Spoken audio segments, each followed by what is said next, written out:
Chapter 8. When he came down from the mountain, great crowds followed him. And behold, a leper came to him and knelt before him, saying, Lord, if you will, you can make me clean.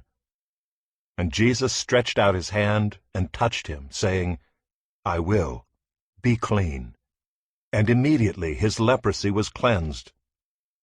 And Jesus said to him, See that you say nothing to anyone, but go, show yourself to the priest, and offer the gift that Moses commanded, for a proof to them. When he had entered Capernaum, a centurion came forward to him, appealing to him. Lord, my servant is lying paralyzed at home, suffering terribly. And he said to him, I will come and heal him. But the centurion replied, Lord, I am not worthy to have you come under my roof, but only say the word, and my servant will be healed. For I too am a man under authority, with soldiers under me. And I say to one, Go, and he goes, and to another, Come, and he comes, and to my servant, Do this, and he does it. When Jesus heard this, he marveled and said to those who followed him, Truly I tell you, with no one in Israel have I found such faith. I tell you, many will come from east and west, and recline at table with Abraham, Isaac, and Jacob in the kingdom of heaven, while the sons of the kingdom will be thrown into the outer darkness. In that place there will be weeping and gnashing of teeth. And to the centurion Jesus said, Go, let it be done for you as you have believed. And the servant was healed at that very moment. And when Jesus entered Peter's house, he saw his mother-in-law lying sick with a fever. He touched her hand, and the fever left her, and she rose and began to serve him. That evening they brought to him many who were oppressed by demons, and he cast out the spirits with a word, and healed all who were sick.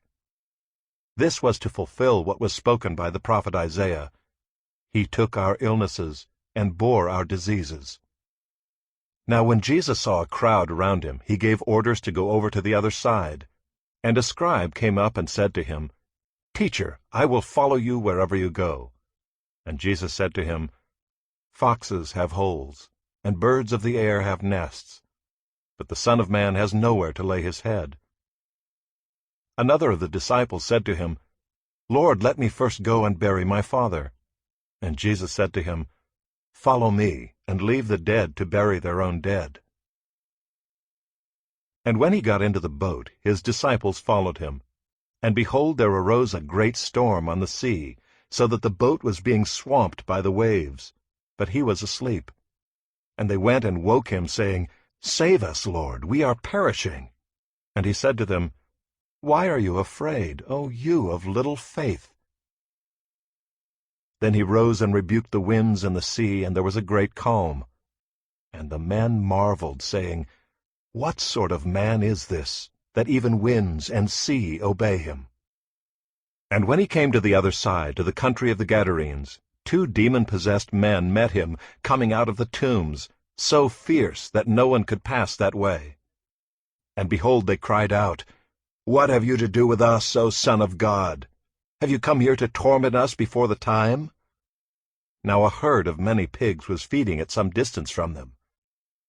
And the demons begged him, saying, If you cast us out, send us away into the herd of pigs. And he said to them, Go. So they came out and went into the pigs, and behold, the whole herd rushed down the steep bank into the sea and drowned in the waters. The herdsmen fled, and going into the city they told everything, especially what had happened to the demon-possessed men. And behold, all the city came out to meet Jesus, and when they saw him, they begged him to leave their region.